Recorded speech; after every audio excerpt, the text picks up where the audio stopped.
Shalom, puji Tuhan. Tuhan memberkati kita semua.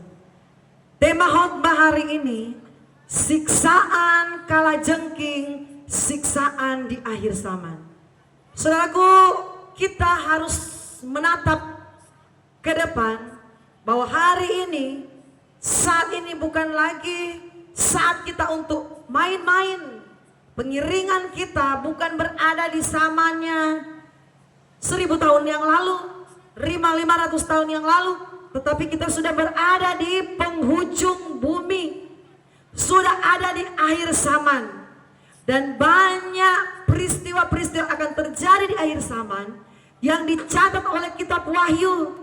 Kita harus tahu bagaimana kitab Wahyu mencatat dengan jelas apa saja yang akan terjadi di akhir zaman. Akhir zaman adalah masa yang berat, masa yang menyiksa. Jadi hidup kita harus tahu firman supaya kita mempersiapkan diri kita. Saudaraku, dalam kitab Wahyu pasal 9, di situ ada judul sangkakala yang kelima. Wahyu 9 ayat 1 saya baca sampai ayatnya yang ke-30, ayat 3. Lalu malaikat yang kelima meniup sangkakalanya, dan aku melihat sebuah bintang yang jatuh dari langit ke atas bumi, dan kepadanya diberikan anak kunci lobang jurang maut. Maka dibukanyalah pintu lobang jurang maut itu. Lalu naiklah asap dari lobang itu bagaikan asap tanur besar, dan matahari dan angkasa menjadi gelap oleh asap lobang itu. Dan dari asap itu berkeluaranlah belalang-belalang ke atas bumi, dan kepada mereka diberikan kuasa sama seperti kuasa kalajengking kajalajengking di bumi. Saudaraku, kita berhenti sampai di situ. Firman sudah mencatat dengan jelas ketika akhir zaman akan tiba penyiksaan demi penyiksaan. Kalau saudara baca ayat dalam kitab Wahyu, celaka yang satu sudah lewat, datang lagi celaka yang lain. Celaka yang satu sudah berlalu, akan datang lagi celaka yang baru. Karena itu adalah penggenapan firman Tuhan. Suatu saat nanti sangkakala yang kelima akan ditiup. Dan apa yang akan terjadi ketika sangkakala yang kelima ditiup? Firman berkata, lobang jurang maut akan dibuka, dan akan keluar belalang-belalang ke atas bumi. Mereka akan berkuasa dan akan menyiksa manusia. Siksaan mereka seperti siksaan kala jengking. Saudara, pasti saudara bisa lihat bagaimana kalau kala jengking itu menyiksa orang, kala jengking menggigit orang, sakitnya tidak dapat terkatakan, saudara. Firman mengatakan, saudaraku, di ayat yang keempat, dan kepada mereka dipesankan, ini saudaraku, dipesankan kepada belalang-belalang ini yang kuasanya seperti kuasa kalajengking. Kepada mereka dipesankan supaya jangan merusakkan rumput-rumput di bumi atau tumbuh-tumbuhan atau pohon-pohon, melainkan hanya manusia yang tidak memakai meterai Allah di dahinya. Saudaraku, siksaan kalajengking ini ternyata itu dikhususkan bagi manusia yang tidak memakai meterai Allah di dahinya. Saudaraku, berbahagialah kita orang-orang percaya yang akan dipasangkan meterai Allah. Karena Alkitab berkata orang-orang yang tidak memakai meterai Allah, dia akan mengalami penyiksaan belalang-belalang yang siksaannya seperti kalajengking. Saudaraku, luar biasa betapa bersyukurnya orang Kristen yang mempertahankan imannya.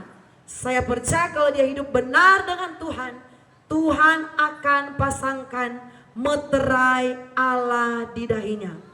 Orang-orang yang rajin beribadah, pasti ada jaminan Tuhan akan berikan meterai Allah di dahinya.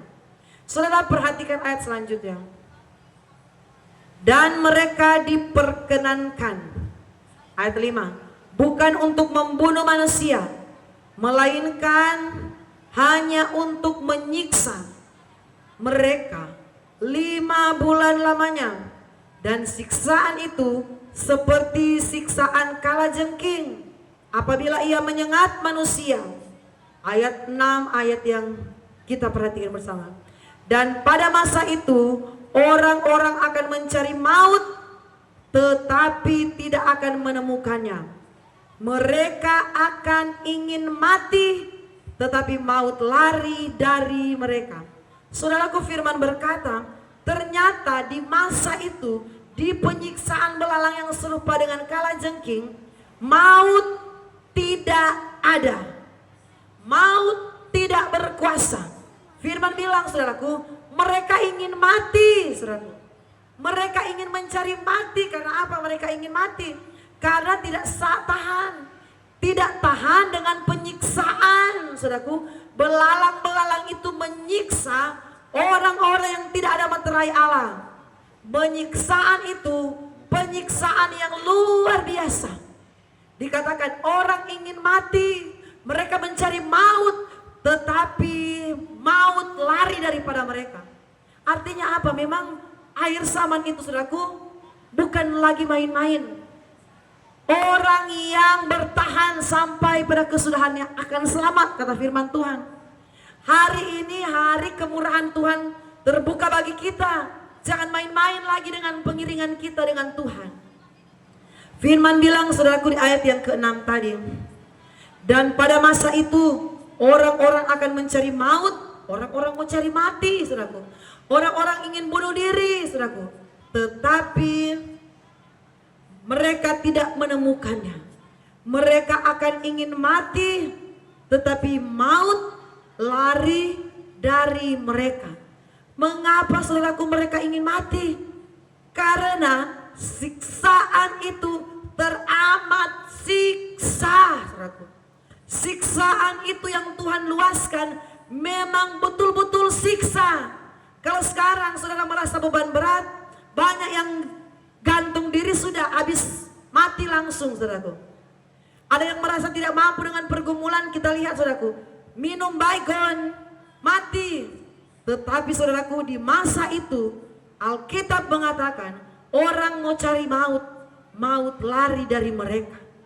Orang ingin mati, mati itu tidak ada, saudaraku. Karena apa? Memang Tuhan sudah atur sedemikian. Tuhan atur seperti itu. Karena itu sudah masa akhir zaman. Orang-orang yang tidak ada meterai Allah, hati-hati. Orang Kristen yang tidak ada tanda milik Kristus. Meterai Allah itu adalah apa, saudaraku? Tanda kepunyaan Kristus.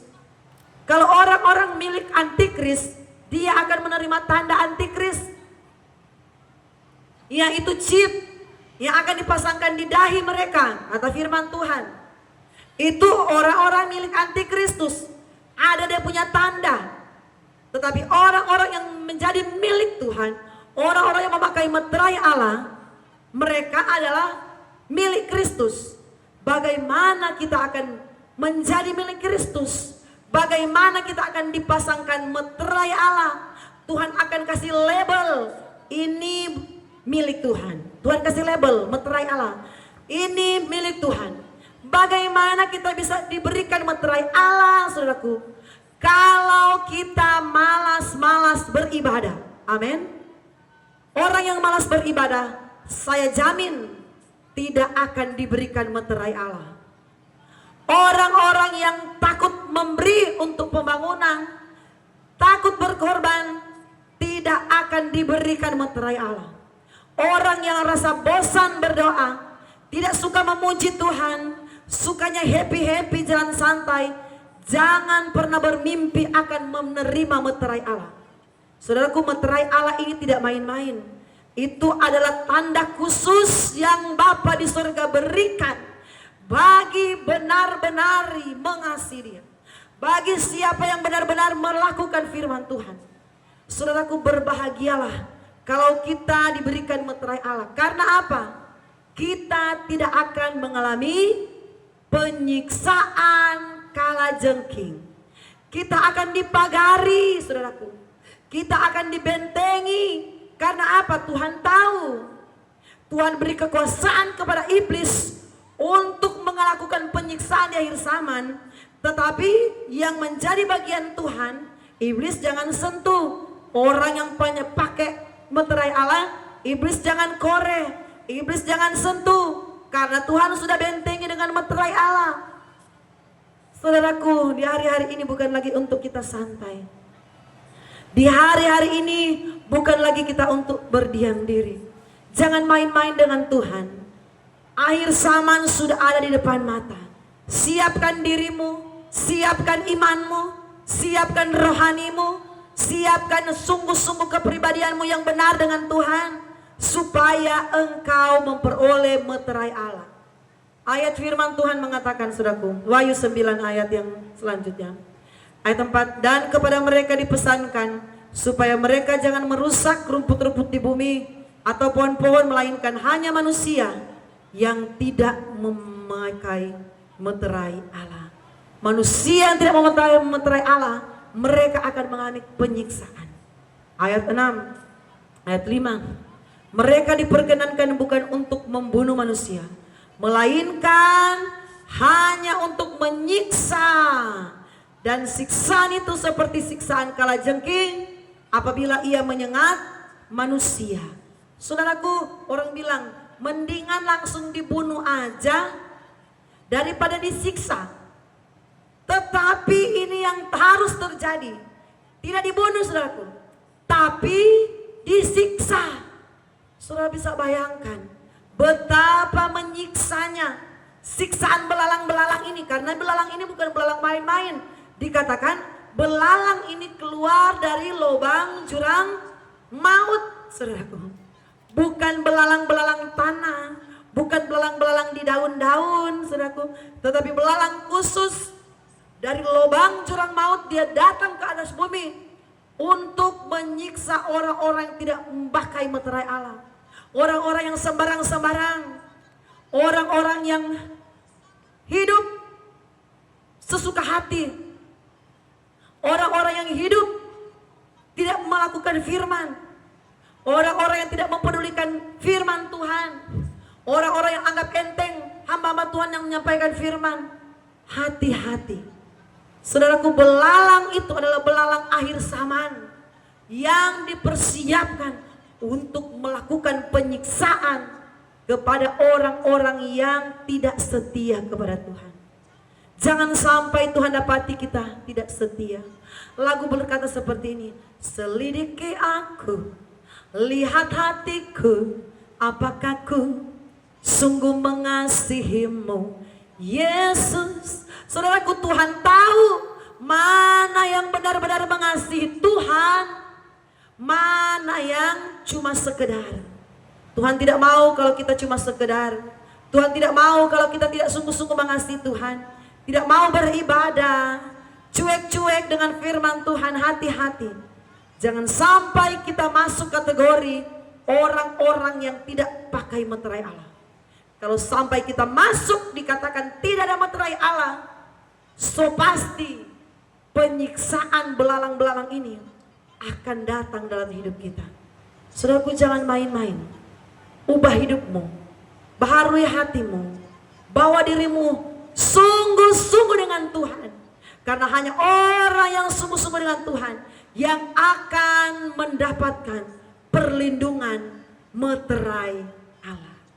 Haleluya, Tuhan memberkati.